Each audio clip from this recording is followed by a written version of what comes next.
Okay, let's go through our steps. Let's see if we can do this in 10 minutes exactly. So first thing we're going to do is we're going to have this nice and cleaned up. Mostly clean, mostly dry. So that's step number 1. Step number 2, I'm going to take this. I don't want to have my big goopy hand, so this part's nice and clean and dry. That part's clean and dry. Slam it down with confidence. Using my index finger, I'm going to seal that base. Be nice and firm. If you're still ending up with like a little divot or something like that down at the bottom where water can get underneath your piece, you need to press harder. Okay, using that right hand. Okay, now we're going to add enough water. We want to make sure that this is always feeling cool and slippery, not dry and sticky. My wrists are together. My body is as close as I can get it to the wheel. My thumbs are together, and my goal here is to press forward and down. So I'm pushing forward and I'm pushing down. Now I can close my hands, but these fingers really aren't doing anything, okay? So I'm pushing down and forward, okay? And we don't need to make this perfect, just as long as it's like slightly better. So this is looking fine, okay? Remember though, if you're ending up with a divot here, that means you're pushing down too hard with your thumb. You just want to be going straight down, or not straight down, but straight across the top. And then if you're ending up with it being too wide, you need to push more with the heels of your hand. Now, if your hands are getting raw from dragging against the wheel head, just lift them up a little bit, okay? So if you're bleeding, you're doing it wrong. Okay, so we have a slightly nicer thing now. And now, again, we're going to take this hand and we're going to push forward. So we're going through our centering technique. Our goal is to point into the center of the piece, and we're going to use these fingers to make sure that it doesn't move back and forth, okay? What I watch most people do is as they're doing this, they slowly move over to the side, and now all of a sudden all of your force is happening over here and everything else is happening on this very springy bit, which is not helpful. Okay, so I want to make sure that that stays right in the center, and then you should be able to just push forward and cause that to lift. Now, if you keep doing that and you don't have downward pressure as well, you will take it off of the wheel, okay? So this hand is going to go up on the top and it's going to connect right here. We're going to create this little wedge that the clay has to go through. And you should be able to see right around here, this is where my hand is actually touching. And I don't have to worry about over here. I'm going to push down. And I'm going to push forward, and you can practice going up and down. Make sure that you have that nice and stable, okay?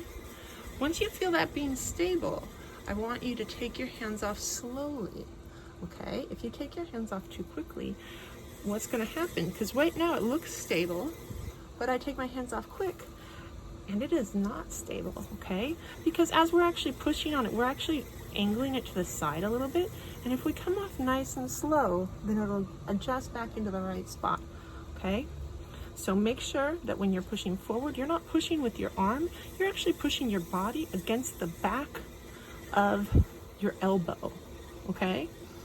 So instead of me trying to push my arm away from my body, right now I'm leaning forward into my arm, okay? And I'm pushing my hand down and I'm pushing my hand forward at the same time. Keeping my hand, this hand, just a little bit above the wheel so I don't grind off all of the skin on the side of my hand. Okay? Now, we're gonna make our hole, and the hole is gonna go straight down. This is one of the times where you can't have too much water. Just make sure there's a pool of water, and this thumb is gonna go down into the center. And if you're like, no, my thumb's too short, don't worry. You're just gonna guide, that's what your fingers are here for. They're like a little thumb extension, okay? And then I will pull straight back. Now, this is where we test. And we're gonna stop our wheel. This is the one time that we're gonna stop the wheel.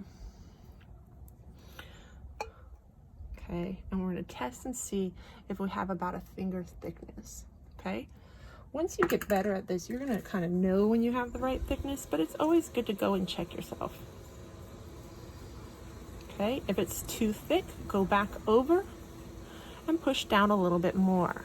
If you are ending up with weird little divots and waves and little like nipples in the middle of your stuff, then all we need to do is actually, that means that we weren't pulling our thumb straight back. We're actually like letting it go up and down. So I'm gonna push down and then I'm gonna pull back and I'm gonna try to keep it level that whole time.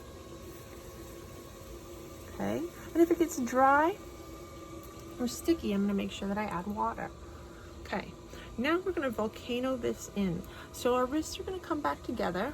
I'm gonna push forward and I'm pushing with the top part of the heel of my hand. And then I'm also gonna keep my thumb inside there and actually push that clay back up against this. So I have pressure from the inside and pressure from the outside. And that can really help recenter your clay. Okay. Now, let's see, what are the other things we want to talk about? So now we're going to get to the lifting part, okay? So we remember that this is our left hand is our inside hand that is going at 4 o'clock. And then our outside hand is also going at 4 o'clock, but on the outside. And they should be lined up on either side of this. So I am touching the clay right here. I'm keeping my fingers together as much as humanly possible because this is way more springy than this is. If you have all of your fingers together, you are going to be more stable than if you just have that one finger there. Okay, so we want to use all of our fingers together. Okay, I'm going to use my sponge. I'm going to line these fingers up, and I want to make sure that these fingers are again pointed directly towards that center. If I have them pointed directly towards the center, that is when I'm going to have the most stability and strength working against this clay. Okay, so my outside hand is going to push in, and then I will lift and bring it up to the top, and then I will stop and hold it, and then come off slowly. Remember, if you are ending up with a donut or nothing seems to be happening, so if you end up with a donut in your hand, like a little ring, that means we pushed too hard. If you end up with nothing happening, that means we weren't pushing enough.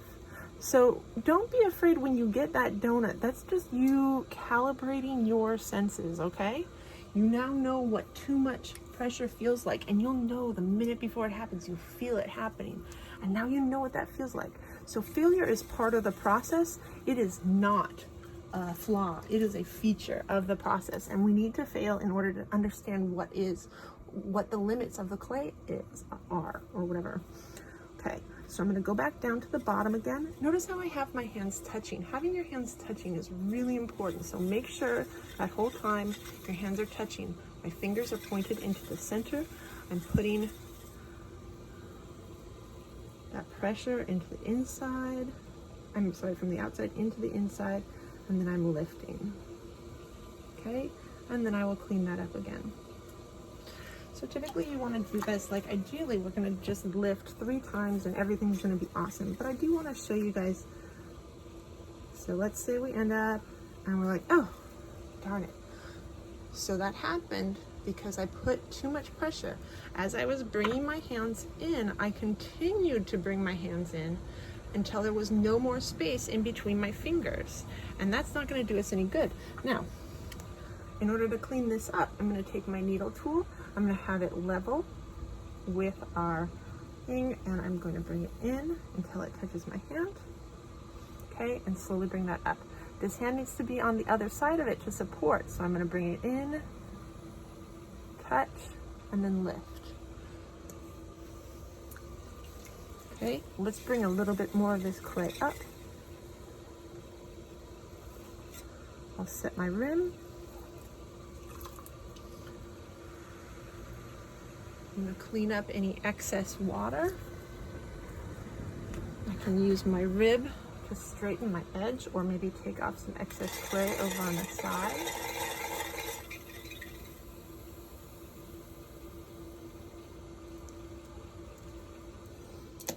Okay, so if you have a lot of clay down here, you can press a little bit harder, but notice I have this hand on the inside and make sure that I'm not bringing in the whole wall.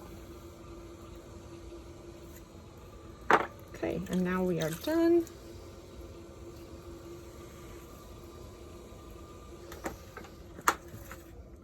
We will cut this off, and that is a pot in 10 minutes, guys. You did a good job. You just got to make it through the process. Do it over and over again.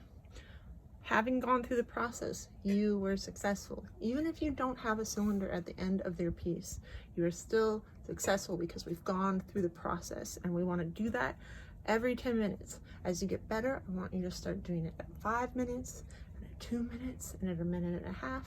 You can get there. It will take time, but you will get there, okay?